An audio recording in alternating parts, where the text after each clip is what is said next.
जोहार में अभी इस वक्त राजधानी के जंतर मंतर में मौजूद हूँ और जो उप राजधानी से दुमका से पैदल कूच करके चलकर जो आए थे राजधानी 1932 खतियान को लेकर, और यहाँ पे पहुँचे लोग हैं जो जेएलकेएम के केंद्रीय उपाध्यक्ष एवं हजारीबाग लोकसभा के भावी सांसद सूरज कुमार साहब से जानेंगे कि 1932 को खतियान को लेकर हेमंत सोरेन को क्या संदेश देंगे या झारखंड के लोगों के बीच क्या संदेश देंगे कि 1932 कितना जरूरी है और कब तक लागू हो जाएगी।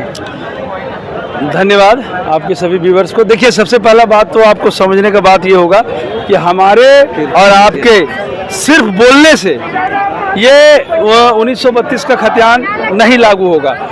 इसमें सबसे पहला जो चीज़ आता है वो है जागरूकता। और जागरूकता क्या है कि पूरे देश में 29 राज्यों में किसको किसको स्पेशल डोमिनियन स्टेटस मिला हुआ है, उसमें अगर आप आएंगे कि विशेष राज्य का दर्जा जिसको जिसको मिला है वो लोग अपने लिए कानून बनाता है। उसमें आप अरुणाचल प्रदेश आ जाइए, असम आ जाइए, मिजोरम आ जाइए, नागालैंड आ जाइए, मणिपुर आ जाइए, जम्मू कश्मीर आ जाइए, हिमाचल प्रदेश आ जाइए। साउथ इंडिया में आप ऐसो साउथ इंडिया में भी स्टेट है। इतना सारा स्टेट जो है वो सभी को स्पेशल स्टेटस मिला हुआ है। स्पेशल स्टेटस का जो दर्जा है वो संविधान में कंडिका 21 भाग 21 के धारा 371 के ए से लेकर के में है। वो क्या है कि आपको धार्मिक आधारित आपको स्वतंत्रता है, व्यापारिक आधारित स्वतंत्रता है, जमीन के खरीद बिक्री है। तो जैसे आप अभी नागालैंड में चाहिएगा कि जमीन खरीद ले तो आप नहीं खरीद सकते। तो उसी आधार पर झारखंड को भी स्पेशल डोमिनियन स्टेटस मिलना चाहिए। और जब ये स्पेशल डोमिनियन स्टेटस मिल जाएगा, अब आप बोलिएगा कि नहीं झारखंड को क्यों मिलना चाहिए, इतना धनी पूर्ति राज्य है, इसको क्यों मिलना चाहिए स्पेशल स्टेटस का। देखिए, कारण ये है कि आप हमारे बगल में बिहार को देखिएगा तो बिहार में 4वीं शताब्दी में नालंदा विश्वविद्यालय, 6वीं शताब्दी में विक्रमशिला विश्वविद्यालय और 1899 में, माने 6वीं शताब्दी और 1899 मतलब 19वीं शताब्दी, 6वीं और 19वीं के बीच में 1000 साल का अंतर है। तब जाके झारखंड को पहला स्कूल मिला, पहला स्कूल। अब आप सोच के देखिए कि अगर दो भाई है और एक को मैट्रिक पास किया और एक को नर्सरी भी नहीं किया, दोनों भाई में एक ही जनरेशन में इतना अंतर आ जाता है। तो जब राज्यों के बीच शिक्षा के पढ़ाई में 1000 साल का अंतर होगा तो झारखंड का पढ़ाई कहाँ और बिहार का पढ़ाई कहाँ होगा। तब जाकर के अभी लोग बोलता है ना बिहार वाला लोग पढ़ने में तेज है इसलिए उन लोगों को नौकरी मिलता है। अरे भैया, तेज नहीं है, तुमको स्कूल पहले मिला, संसाधन पहले मिला, यूनिवर्सिटी पहले मिला, कॉलेज पहले मिला, इसलिए तुम ज़्यादा पढ़ा लिखा है। बात मेरा समझ में है। मेरा ये कहना है कि झारखंड को शैक्षणिक आरक्षण, राजनीतिक आरक्षण की ज़रूरत है। वो इसलिए है क्योंकि राज्य देर से बना, यहाँ विकास लेट से हुआ, शिक्षा लेट से आया। जब इन सब चीज़ों को हम लोग झारखंड के 3.25 करोड़ आबादी को घर घर पहुँचा देंगे कि संविधान के भाग 21 के धारा 371 के ए से लेकर के तक में ये स्पष्ट आदेश है संविधान की तरफ से कि अगर किसी राज्य को स्पेशल डोमिनियन स्टेटस मिलता है तो वह अपने लिए कानून खुद बना सकती है। जब ये स्टेटस राज्य को मिल जाएगा तो आप देखिएगा कि आसानी से 1932 का खतियान लागू हो जाएगा। लेकिन अभी क्या है कि ये जो जागरूकता है हमारे लोगों में कम है। हल्ला तो सब कर रहा है कि 1932 आना चाहिए, कैसे आना चाहिए किसी को जानकारी नहीं है। तो हमारा पहला जो कर्तव्य है वो ये है कि एक एक आदमी को हमको जागरूक करना है और इस जागरूकता के आधार पर 81 विधायक, 14 लोकसभा सांसद और 6 राज्यसभा सांसद जब हमारे लोग चुन के आएंगे तो चुन के आने के बाद भाई साहब ये विधानसभा से कानून पास हो जाएगा। और जैसे कानून पास हो जाएगा आप स्पेशल डोमिनियन में आ जाइएगा। और जैसे स्पेशल स्टेटस आपको मिला कि 1932 का खतियान लागू हुआ, और जैसे 1932 का खतियान लागू हुआ तो मजा देखिए, 4.5 लाख से ऊपर यहाँ पर सरकारी सृजित पद है जिस पर सीधे झारखंडी लोग बैठ जाएगा। 4.5 लाख आबादी हर साल। दूसरा फायदा आपको ये होगा कि आप रिम्स को देख लीजिए, कोई भी गवर्नमेंट का मेडिकल कॉलेज देख लीजिए, आज देखिएगा वहाँ पर क्लर्क से लेकर के, नर्स से लेकर के, पैथोलॉजी से लेकर के सब बिहार, यूपी, छत्तीसगढ़ का लोग है। कहाँ से आता है ये लोग? मेरे पास लड़के पैथोलॉजी में 1000 हैं जो बेरोजगार बैठे हुए हैं, नर्सिंग में 1000 लड़के लड़कियां जो बेरोजगार बैठे हुए हैं। आप उसको नौकरी नहीं दे करके साउथ इंडिया से नर्सेस पकड़ के ला रहे हैं। क्यों भाई? जब झारखंड में लोग हैं तो CRD को फुल करिए, लेकिन शिक्षा मंत्री का कहना है कि भाई जो कंपटीशन में पास करेंगे उन्हीं को नौकरी। यस, तो आप एक चीज बताइए, हम ये कह रहे हैं आपको कि जब लड़ाई ही झारखंडियों के बीच में हम कर देंगे, जब कानून में ही कह देंगे कि जिसके पास खतियान है भाई वो इस चीज के लिए एलिजिबल होगा, तो जिसके पास खतियान नहीं रहेगा वो तो रेस से वैसे बाहर हो जाएगा जी। और देखिए एक चीज हम बोलते हैं, यहाँ जान बचाने का बात है। जैसे डॉक्टर, अगर किसी के जान को अगर सुरक्षा का जरूरत है तो वो डॉक्टर हम देश से क्या विदेश से भी ले आएंगे। लेकिन सी और डी में आपसे पूछते हैं कौन सा बल का जरूरत है। सब पुलिस हमारा बन जाएगा, उसमें कौन बल का बाहर का जरूरत है। सब दरोगा मेरा बन जाएगा, उसमें कौन बाहर का जरूरत है। सब बीडीओ और सीओ मेरा बन जाएगा, उसमें कौन बाहरी का जरूरत है। देखिए नियम हम लोग भी जानते हैं, यूपीएससी का जो काडर होगा, यूपीएससी का काडर बाहर के लोग आएंगे, लेकिन फिर भी सरकार को चाहिए कि जितना भी मुख्य सचिव और संयुक्त सचिव और सेक्रेटरी, चीफ सेक्रेटरी और जॉइंट सेक्रेटरी, वो सभी झारखंडी काडर होना चाहिए। वो इसलिए होना चाहिए, उसका फायदा ये होगा कि जब अपना माटी का सेक्रेटरी होगा ना बॉस, तो अपने बारे में सोचेगा। कोई बिहार और छत्तीसगढ़ का सेक्रेटरी आकर के आपके बारे में नहीं सोचेगा।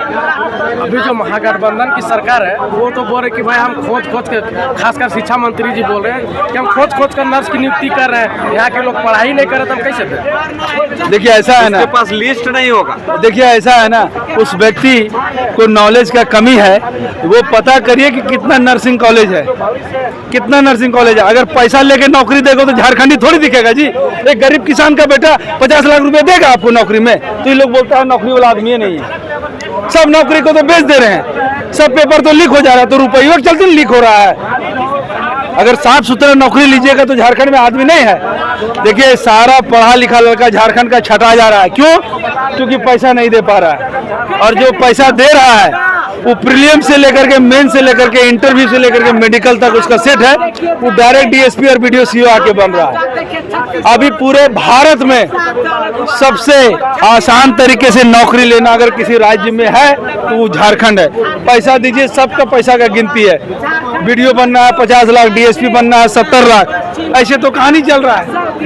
दादा आपका आखिरी सवाल होगा कि झारखंड में इतने खनिज संपदा होने के बावजूद भी यहाँ के लोग जो है काफ़ी बेरोजगार भी और काफ़ी शोषित भी, पीड़ित भी और क्या बोलते हैं अशिक्षित भी है, तो इसके पीछे किनको जिम्मेवार आप ठहराते हैं? सिस्टम जिम्मेवार है। जब आप देखिए एक चीज़ समझ लीजिए, ये जो कोयला, ये जो खनिज जमीन से निकलता है वो समवर्ती सूची का विषय है। समवर्ती सूची का मतलब है जिसमें राज्य सूची, राज्य सरकार और केंद्र सरकार दोनों का जिसमें आधिकारिक तौर पर मालिकाना हक है। लेकिन है क्या कि अभी आपको एक छोटा सा उदाहरण देते हैं। बड़का गांव में एनटीपीसी आई है, लगभग 100 गांव को उजाला गया है, लेकिन उसके पुनर्निर्माण के लिए कोई डिजाइन नहीं है कि रैयत यहाँ से उठेगा तो जाएगा कहाँ। जब आपके पास सिस्टम नहीं रहेगा ना बॉस, तो कुछ नहीं। आप बता दे रहे हैं वहाँ पुलिस और कानून के बल पर जबरदस्ती जमीन है जो माइनिंग किया जा रहा है, समझ रहे बात? तो जब सिस्टम और सरकार ईमानदार आ जाएगी सब कुछ दिखने लगेगा। आप सीएम हेमंत सोरेन से क्या आग्रह करेंगे?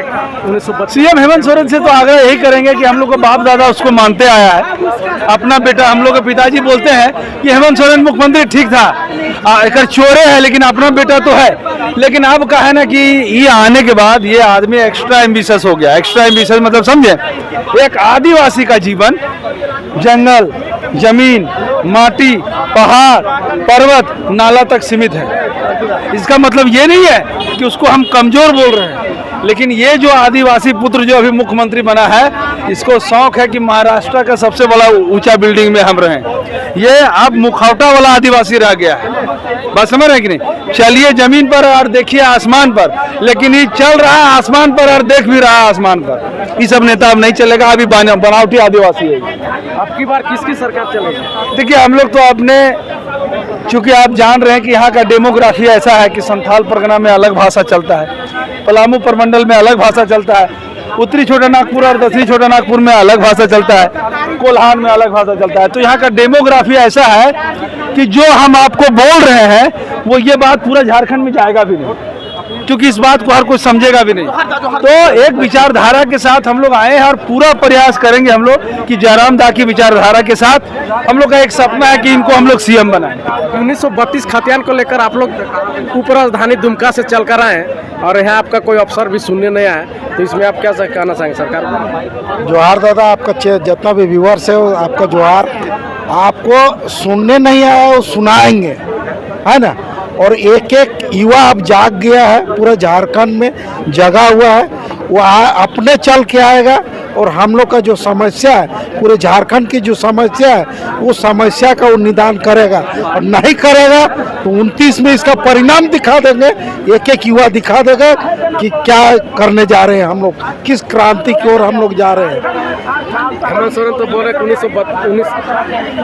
2029 में भी जेएमएम महागठबंधन की ही सरकार बनेगी। ठीक है, दिखाएंगे ना कितना बना रहे हो, सो वो दिखा देंगे। ये तो ट्रायल देख लिया है, अभी 24 में वो ट्रायल देख लिया, हमने युवा का ट्रायल देखा हुआ है। उसके बाद 29 में आइए, फाइनल दिखा देंगे। लागू अगर नहीं करते हैं तो हम दिखा देते हैं कि आपका कहाँ क्या जमीन है ना, कितना उड़ रहे हैं ना, हम लोग उड़ाते हैं, कितना उड़ते हो। जमीन में आना ही है आपको, 29 में जमीन में आना ही है और आना ही पड़ेगा। आपको खदेड़ के भगाएगा, एक एक युवा खदेड़ के गांव देहात से खदेड़ के इनको भगाने का काम करेगा। तो धन्यवाद हमारे साथ रामगढ़ के संतोष चौधरी से, जो बताया कि अगर 1932 का खतियान लागू नहीं होगी और हमारी मांगे पूरी नहीं होगी तो सरकार को खदेड़ कर कुर्सी से उतारेंगे। जय झारखंड, जोहार झारखंड।